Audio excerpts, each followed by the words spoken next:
Jadi kayak pas third year bachelor aku, itu kan zaman-zaman kita apply buat Doctor of Medicine ya kan, terus kayak kena corona, COVID-19 positif, terus Kalau mikirin karir pasca studi juga serba kayak bikin was-was. Kangen juga loh kayak dibantu sama orang lain, atau tiba-tiba langsung dibantu gitu. Jadi kalau misalnya sudah tukaran gini, gak enak, maksudnya kayak ya mau gimana lagi, but just take it until the end and make the best out of the situation kan. I just try to be happy tanpa mikirin apapun dan siapapun. I try to detach myself from the problem. Dimanapun alam terdekat aku akan kesana gitu. Hi, I'm Konnichiwa. Halo Iterei. merhaba.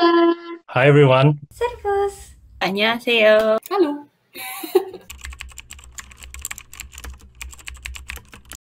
Kebetulan nih baru beberapa hari lalu aku agak down dikit. Aduh, agak emosional. Aku akhir-akhir ini ya, kebetulan aku juga harus move out kan dari dorm aku ke apartemen, dan moving out process is very hard. It's not as easy as you think.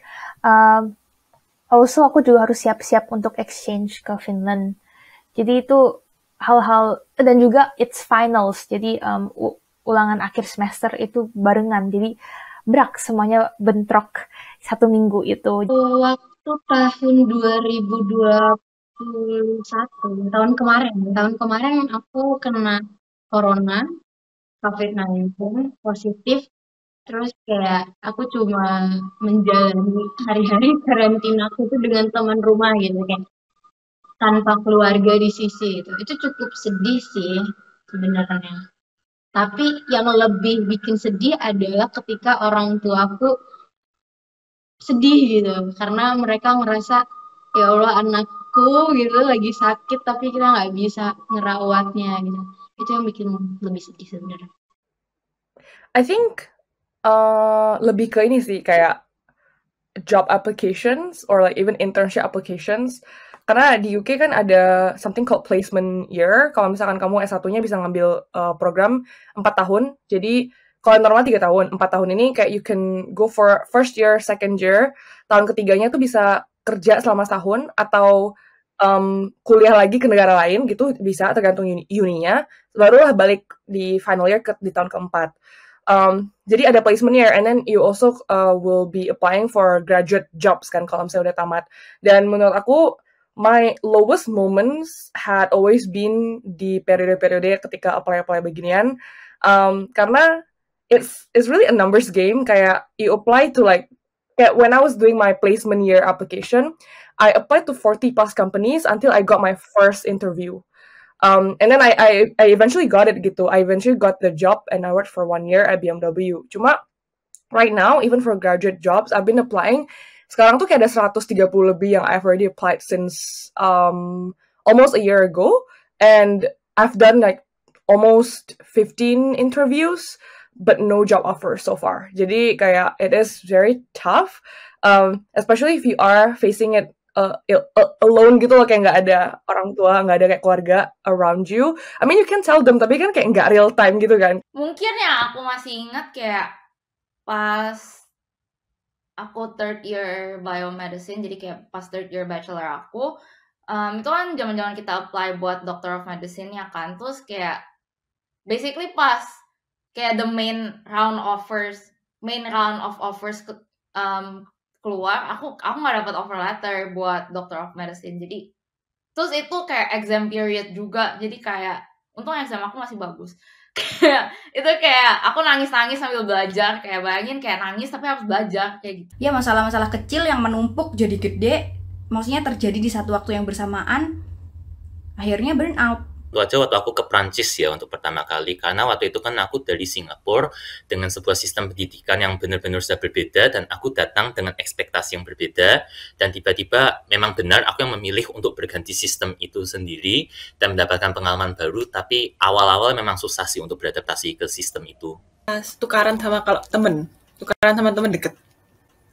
Soalnya kayak maksudnya kita di sini ya kalau jauh dari keluarga gitu, jadi kalau misalnya ada apa-apa kan ya ceritanya sama teman-teman yang deket gitu kan. Nanti kalau misalnya sudah tukaran gini, gak enak, maksudnya kayak apa sih gitu. Terus nanti ya kalau baikan ya itu lagi gitu sih. Padahal di sini banyak orang juga ya, banyak teman Indo dan sebagainya. Tapi kadang kayak kesepian tanpa berdasar gitu ya. Aku yang nggak tahu. Mungkin juga campuran antara kesepian terus banyak tekanan dari misalkan deadline tugas atau bahkan karir gitu ya. Kalau mikirin karir pasca studi juga serba kayak bikin was-was gitu. Tapi juga sebenarnya exciting juga gitu sih. Pendeknya sih, last year my dad passed away when I was in Germany. And after that I kind of lost kayak udah motivasinya untuk tinggal di Jerman, ngabisin kuliah master, kerja itu kayak benar-benar hilang sama sekali. Kayak buat apa jauh-jauh dari keluarga tapi keluarganya sampai nggak ada gitu kan.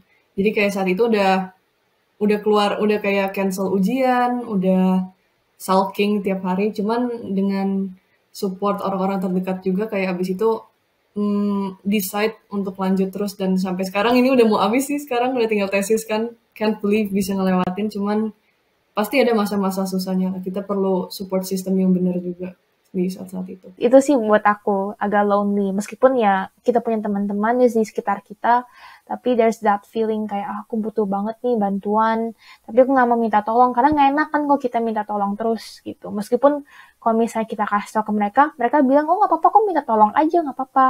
Apa itu namanya? Untuk menyelesaikan sih aku bener-bener nggak meragukan diri sendiri, tapi untuk langkah berikutnya untuk katakan S2 atau katakan apakah setelah menyelesaikan ini aku berada one step closer to where I eventually wanted to be, itu aku sangat meragukan diriku sendiri sih. Obviously I call my parents to talk to them. Sebenarnya aku di Jerman tuh punya sahabat dekat aku dari masuk SMP sampai sekarang, kita bareng terus, dan aku biasanya cerita sama dia. Kan maksudnya jangan dipendem kan. Jadi pertama tuh aku pasti cerita dulu. Kalau kira-kira yang bakal ngerti itu dia, aku cerita ke dia. Kalau kira-kira yang bakal ngerti itu orang tua, ya aku telepon orang tua. Ya itu sih, itu pertolongan pertama. I called my parents sama, kayak maksudnya aku ngobrol terus sama orang tua aku, sama cowok aku. Pasti aku curahkan atau aku omongkan ke orang terdekat sih ya. Ya baik itu sahabat yang di sini maupun orang-orang terdekat yang ada di Indonesia gitu. Itu langkah paling urgent yang pertama lah, telepon orang gitu. Sadar diri juga kalau aku udah mulai dewasa, aku harus I have to do everything by myself. I try to detach myself from the problem and spend some time away from it. Jadi misalkan kayak baca buku atau kayak nonton Netflix or K-drama, Chinese drama, whatever. It just puts you in a perspective gitu loh, kayak your life is not just about this problem.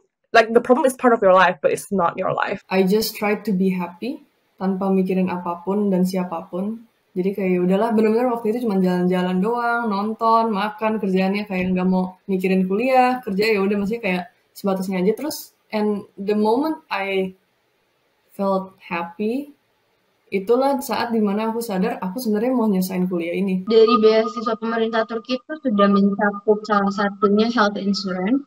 Nah, kemarin prosedurnya bagi yang kena atau yang punya gejala COVID-19 itu ke rumah sakit, ke bagian emergency, terus karena kita punya health insurance jadi nggak dikenai biaya apapun, terus kita tes, kita tunggu beberapa jam atau mungkin sampai sehari, terus kita langsung kalau misalkan hasilnya positif ya, atau hasilnya positif ataupun negatif itu bakal dikabarin lewat SMS langsung dari pusat, dari sistemnya. Terus kalau misalkan hasilnya positif, itu kita langsung ditelepon gitu sama dokter. Aku nggak tahu dokter apa bukan, tapi kayak petugas kesehatan yang kayak ngasih tahu kalau oh ya kamu positif, ada yang bisa kami bantu nggak gitu. Kami akan mengirimkan obat. Itu benar-benar obat bisa dikirim ke rumah kita gitu. Aku tuh suka melihat sesuatu yang bergerak gitu loh anaknya. Akunya diem tapi aku suka lihat sesuatu yang bergerak. Jadi aku biasanya kayak ke taman, ada ngeliat orang-orang, kayak ke sungai, ngeliatin kapal-kapal lewat, sesimpel itu doang. Tapi nggak tahu, aku suka aja ngeliat sesuatu yang berlalu lalang kayak gitu, aku suka. Terus ya gitu sih, kayak aku suka sama alam. Jadi kalau aku lagi stres banget, dimanapun alam terdekat aku akan kesana gitu. Terus cari makan enak. Ya aku beli makan enak dan tidur sih biasanya. Sama kata orang sih olahraga ya. Ya itu juga sih aku em, sering eh, melakukan gitu. Tapi sebenarnya jujur sampai sekarang pun ini saking lagi nggak galau dan itu aja ya. Tapi nanti kalau misalnya udah mulai semester lagi fall, aku nggak tahu mungkin ada lagi. Ya aku mungkin bingung lagi gimana nih gitu. Sebenarnya masih figuring out juga. Ya mau gimana lagi, but just take it until the end and make the best out of the situation kan. It was just a phase of like sadness atau emang lagi down aja, dan itu bukan berarti kita sebenarnya nggak mau nyesain apa target kita yang awal gitu. Dan juga pasti banyak doa. Gila, kalau nggak udah gila. Menurutku masalah-masalah gitu pasti ada akhirnya gitu kan. Jadi tidak akan selalu kayak gitu maksudnya.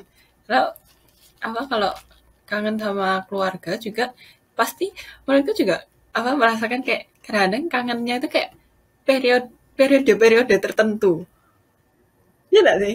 Cuman pas saat itu doang kayak kenapa ya kok di sini, terus kayak gloomy karena terus habis itu setelah itu ya sudah ya melihat hal-hal yang lebih baik lagi ya sudah hilang gitu kan gitu. Waktu aku selalu bilang kayak Tuhan pasti punya jalan yang terbaik gitu. Jadi kayak I think that strengthened me a lot, dan kayak actually sejak kayak itu justru turning point aku, kayak benar-benar lihat sorry ini Kristen ya tapi kayak pekerjaan Tuhan dalam hidup aku banget gitu loh. Kayak I guess justru benar-benar kayak nggak dapetin offer di main round itu benar-benar juga nggak cuman maksudnya gimana ya, kayak nggak cuman make it sweeter when I do get the offer, tapi juga kayak juga membawa aku lebih dekat ke Tuhan gitu.